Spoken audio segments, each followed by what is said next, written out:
महाराष्ट्र चुनाव के नतीजे क्या होंगे ये तो मतदान के बाद और वोटों की गिनती के साथ ही सामने आएगा।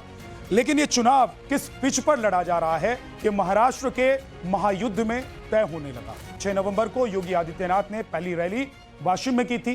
तभी उन्होंने एकजुटता का जो संदेश मंच से दिया, उसके बाद योगी और योगी का नारा विरोधियों के गले की हड्डी बन गया। सारे मुद्दे पीछे चले गए और ओवैसी से लेकर छोटे भाई अकबरुद्दीन और कांग्रेस के सारे लड़ाके अपने वोट बैंक को कैसे समेट कर रखना है इसकी फिक्र में जुट गए। योगी नहीं, अब तो मोदी भी मैदान में आ चुके हैं। मोदी ने आज पुणे में रोड शो किया और 2 रैलियां भी की। निशाने पर कांग्रेस रही। महाराष्ट्र के चुनाव की पूरी ग्राउंड रिपोर्ट आपको दिखाते हैं।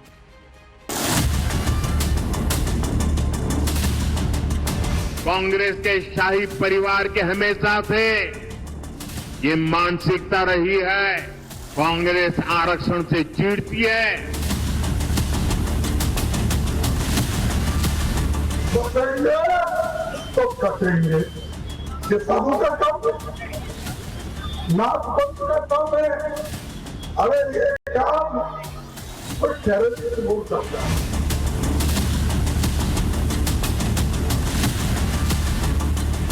साधु के बेस में रहते हैं, लेकिन अच्छे पॉलिटिशियंस बन गए हैं, चीफ मिनिस्टर भी बने हैं और उनका गेरुआ कपड़े पहनते हैं और सर पे बाल भी नहीं रखते। पटोगे तो पटोगे, एक रहोगे तो एक रहोगे। ये वोट जात को नहीं समझ पाए, लेकिन अब सोए नहीं है, अब हम जाग गए हैं। महाराष्ट्र विधानसभा चुनाव में योगी आदित्यनाथ की धुआंधार रैलियों ने माहौल गरमा दिया है। योगी आदित्यनाथ के बटोगे तो कटोगे नारे की गूंज ने विपक्ष के लिए बड़ी मुश्किलें खड़ी कर दी हैं। पूरा विपक्ष योगी के इस नारे की काट तो नहीं ढूंढ पा रहा, लेकिन योगी हर किसी के निशाने पर हैं। कांग्रेस अध्यक्ष मल्लिकार्जुन खड़गे बीते 3 दिन से योगी पर अटैक कर रहे थे। पहले हमला सुनिए, फिर आपको दिखाएंगे कि कैसे योगी ने कांग्रेस अध्यक्ष को करारा जवाब दिया। जो साधु संत होता है वो सबके लिए होता है, बाटो काटो में क्यों कर रहे हैं? हाँ? जो लोगों को बोलते हैं बटेंगे तो कटेंगे, ये साधु का काम है, नाथ पंथ का काम है। अरे ये काम कोई टेररिस्ट बोल सकता है, आप नहीं बोल सकते। आप एक मठ के एक व्यवस्थापक हो और आप सब संसार छोड़ के क्या बोलते गेरुआ कपड़ा डाले, साधु संत बनने के लिए डाले, क्या मोदी के जैसा झूठ बोलने के लिए डाले? कौन एक साधु के बेस में रहते हैं, लेकिन अच्छे पॉलिटिशियंस बन गए हैं, चीफ मिनिस्टर भी बने हैं और उनका गेरुआ कपड़े पहनते हैं और सर पे बाल भी नहीं रखते। तो ऐसे एक नेता है जो बीजेपी ने पैदा किए। ठीक है कि हम मुझसे कोई, मैं ये कह रहा हूं उनको, बीजेपी को, या तो सफेद कपड़े डालो, या तो सन्यासी कपड़े डालते हो, गेरुआ डालते हो, पॉलिटिक्स से बाहर हो जाओ। उसकी पवित्रता क्या रही? एक तरफ गेरुआ कपड़े डालते हो, जज साहब आपको पूछ रहा हूं, एक तरफ गेरुआ कपड़े डालते हो, दूसरों को उपदेश करते हो, बटेंगे तो कटेंगे बोलते हो, और ये क्यों डाले? अरे आपका काम तो सब कुछ जोड़ना। महाराष्ट्र विधानसभा के लिए अमरावती के अचलपुर विधानसभा सीट पर बीजेपी के उम्मीदवार प्रवीण तावड़े के लिए आज योगी ने रैली की। इस दौरान योगी ने कांग्रेस अध्यक्ष मल्लिकार्जुन खड़गे को घेर लिया। योगी ने खड़गे को याद दिलाया कि कैसे हैदराबाद में निजाम के अधीन उनका गांव था और मुस्लिम लीग हिंदुओं को चुन चुन कर मार रही थी, जिसमें खड़गे के परिवार वाले भी मारे गए, लेकिन खड़गे वो सब भूल गए। निजाम के रजाकारों के खड़गे जी सच्चाई को नहीं बोलना चाहते, क्योंकि उन्हें लगता है कि निजाम पे आरोप लगाऊंगा तो मुस्लिम वोट खिसक जाएगा। अब आप सोचो, इतिहास को भी अब कांग्रेस झुठलाने का काम कर रही है। योगी ने कहा कि उनके लिए देश बड़ा है, लेकिन कांग्रेस और खड़गे के लिए सत्ता इंपॉर्टेंट है। वो वोट बैंक के लिए परिवार के बलिदान को भूल गए। और एक योगी के लिए देश पहले होता है, राजनीतिक स्वार्थ बाद में। यही अंतर है एक योगी में और आप में, कि मेरे लिए देश पहले है, क्योंकि मेरे नेता मोदी जी ने हमें यही बताया है कि पहले हर काम देश के नाम। लेकिन आपके लिए कांग्रेस की तुष्टीकरण की नीति पहले है। योगी महाराष्ट्र के चुनाव में स्टार प्रचारक हैं। स्टार इसीलिए क्योंकि उनके हिस्से इस चुनाव में 22 रैलियां हैं। अभी तक योगी 4 रैलियां कर चुके हैं। योगी ने अपनी पहली रैली 6 नवंबर को महाराष्ट्र के वाशिम में की थी। पहली ही रैली में योगी ने महाराष्ट्र का माहौल गरमा दिया और यह तय कर दिया कि यह चुनाव किस पिच पर होगा और इसकी लाइन लेंथ क्या होगी। छत्रपति शिवाजी महाराज जिस एकजुटता का प्रदर्शन करके हिंदवी साम्राज्य की स्थापना किए थे, आज उसी का आह्वान करने के लिए, उन्हीं से प्रेरणा लेकर के मैं बार बार आपसे कहता हूं कि बंटिए मत। उन्हीं से प्रेरणा ग्रहण करके मैं आपसे कहता हूं बंटिए मत, क्योंकि जब भी बंटे थे तो कटे थे।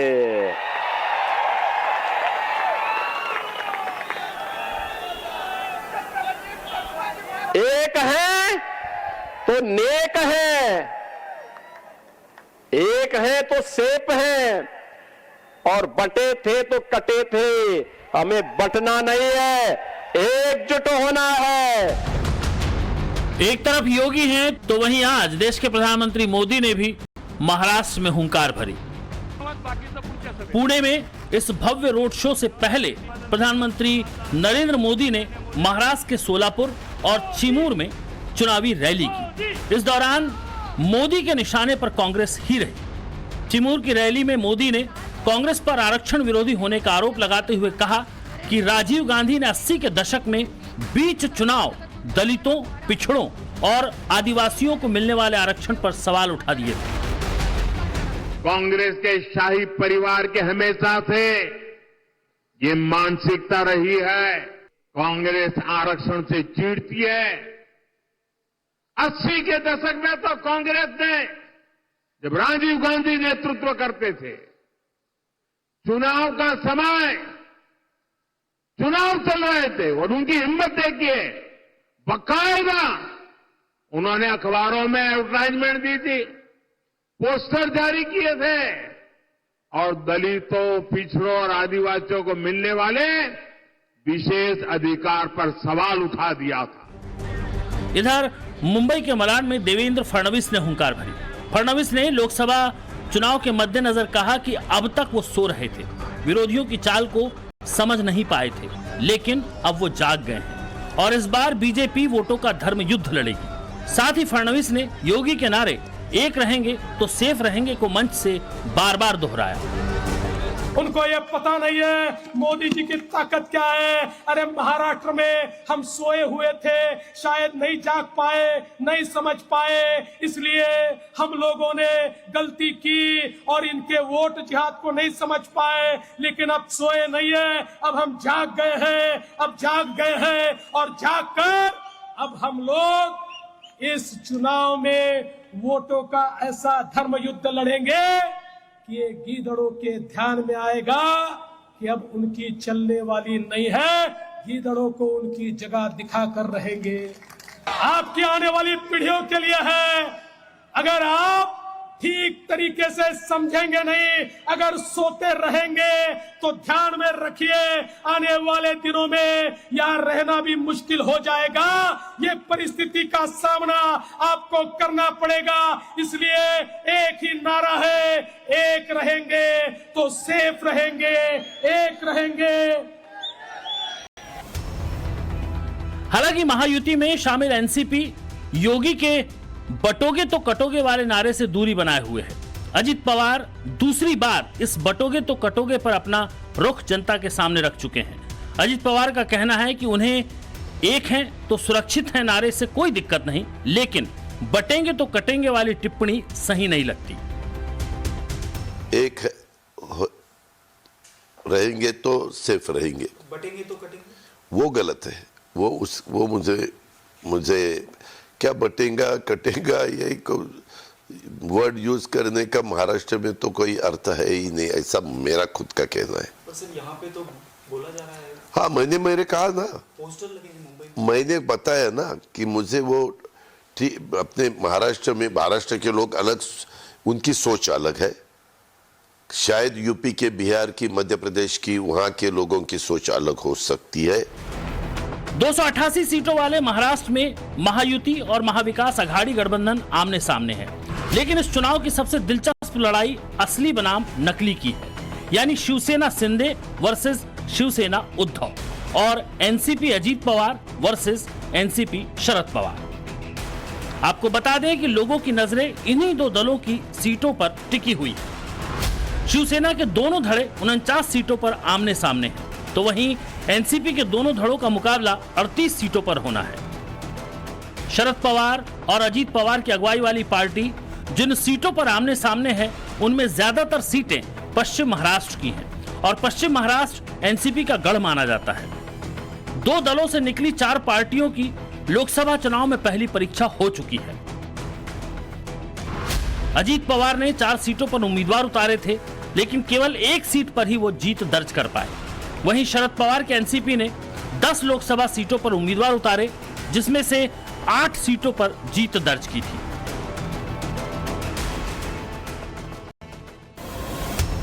लेकिन असली और नकली की तगड़ी लड़ाई शिवसेना के बीच है। लोकसभा चुनाव में 13 सीटों पर दोनों दलों के बीच कांटे की टक्कर देखने को मिली, जिसमें बाजी शिवसेना के शिंदे गुट ने मारी। एकनाथ शिंदे की अगुवाई वाली शिवसेना ने 7 सीटों पर जीत दर्ज की, वहीं उद्धव ठाकरे की अगुवाई वाली शिवसेना ने 6 सीटों पर जीत दर्ज की। लेकिन असली परीक्षा विधानसभा चुनाव में होनी है। साख दांव पर लगी है। एकनाथ शिंदे सीएम की कुर्सी पर विराजमान हैं, तो वहीं उद्धव इस सीट पर अपनी दावेदारी सबसे प्रबल मानते हैं। अपनी आइडियोलॉजी के साथ समझौता करके उद्धव महाविकास अघाड़ी के साथ खड़े हैं और इस चुनाव में महायुति उनकी इसी नब्ज को दबाने में लगी हुई है। आलम यह है कि उद्धव बौखलाए हुए हैं। उद्धव के हेलीकॉप्टर की जांच ने शिवसेना का पारा चढ़ाया हुआ है। आज उस्मानाबाद में औसा सीट पर प्रचार करने गए उद्धव के हेलीकॉप्टर की फिर चेकिंग हुई। कल भी उद्धव के हेलीकॉप्टर की चेकिंग हुई थी। लिहाजा उद्धव शिवसेना तमतमाई हुई है। इलेक्शन कमीशन की निष्पक्षता पर सवालों की बौछार हो रही है। शिंदे से लेकर मोदी और शाह, हर किसी पर शिवसेना हमलावर है। महाराष्ट्र के चुनाव क्षेत्र में जहां एकनाथ शिंदे, बीजेपी, अजीत पवार चुनाव लड़ रहे, वहां 25-25 करोड़ पहुंच गए हैं। आपको मालूम है, मैंने पहले भी बताया था। हमने वीडियो भी दिखाए थे लोकसभा के चुनाव में, कैसे 20-20 बैग हेलीकॉप्टर से उतर रही है। क्या किया? आप हमारा सामान चेक करिए, लेकिन क्या आप एकनाथ शिंदे, देवेंद्र फडणवीस, अजीत पवार, नरेंद्र मोदी, अमित शाह जी, उनके हेलीकॉप्टर्स, उनके कारों का काफिला रुक कर आप उनकी जांच करते हैं क्या? उसमें अंदर क्या है? चड्डी बनियान है क्या सिर्फ? कहीं का गुस्सा कहीं निकल रहा है। यही हाल कांग्रेस का है। महाराष्ट्र में कांग्रेस के अध्यक्ष नाना पटोले की जुबान बेलगाम हो रही है। अकोला की चुनावी रैली के दौरान नाना पटोले ने जो कहा, उसकी जितनी निंदा की जाए उतनी कम है। आप बीजेपी को कुत्ता बनाने का समय आ गया है। बीजेपी को कुत्ता बनाने का समय आ गया है। ये इतनी मस्ती में आ गए कि ये किसी को, अब ये तो भगवान हो गए ना। पहले देवेंद्र जी थे, मेरे को तो सब लोग नाना भाऊ ही बोलते हैं, पहले से बोलते। मेरे घर में भी बोलते, आप भी बोलते, नाना भाऊ बोलते हैं, पर ये इसको देवेंद्र जी बोलते थे। अभी क्या हो गया, उसने अपना नाम बदल दिया, देवा भाऊ कर दिया। उद्धव की शिवसेना हो या फिर कांग्रेस, सत्ता के लिए महाविकास अघाड़ी का यह जुटान घबराया हुआ है, क्योंकि नतीजे माकूल नहीं आए तो भविष्य क्या होगा यह कहना मुश्किल है। क्योंकि सीटों के बंटवारे को लेकर जो खींचतान लोगों ने देखी, उसका सीधा मतलब है कि तीनों दल ज्यादा से ज्यादा सीट जीतने की जुगत में है। फार्मूला क्लियर है, जिसकी ज्यादा सीट उसका सीएम। प्रधानमंत्री मोदी भी लोगों को यही याद दिला रहे हैं कि महाअघाड़ी वाले जिस गाड़ी पर चल रहे हैं वो ऐसी गाड़ी है जिसमें न पहिए हैं न ब्रेक हैं, और कौन चलाएगा इसके लिए मारामारी है। बीजेपी क्लियर है, एक रहेंगे तो सेफ रहेंगे। ब्यूरो रिपोर्ट, टाइम्स नाउ, नव भारत।